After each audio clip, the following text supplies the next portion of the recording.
IG Sindh की जानिब से पाबंदी के बावजूद कराची के थानों में स्पेशल पार्टियां चलाए जाने का इंकशाफ हुआ है। स्पेशल पार्टी में शामिल अहलकार शहरियों के मुबैना इख्वा और तावान वसूली में भी मुलव्वस हैं। मजीद इस हवाले से जानेंगे डॉन न्यूज़ के नुमाइंदे मिराज अख्तर से। मिराज, बताइएगा ये स्पेशल पार्टियां किस तरह काम करती हैं? आईजी सिंध के अहकाम के बावजूद ये थानों में किस तरह चलाई जा रही हैं? देखिए, ये आईजी सिंध की जानिब से पाबंदी आयद की गई थी कि कोई भी थाने में स्पेशल पार्टी नहीं चलाई जाएगी।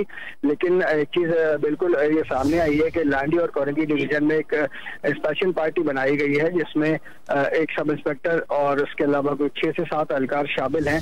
और अफसोसनाक बात यह है कि ये तमाम एहलकार वो हैं जिनकी गुज़िश्ता अदवार में, गुज़िश्ता महीनों में IR जो कि इंटेलिजेंस रिपोर्ट होती है उसमें ये चीज क्लियर है कि ये लोग क्रिमिनल्स के साथ मिले हुए थे मुबैना तौर पर।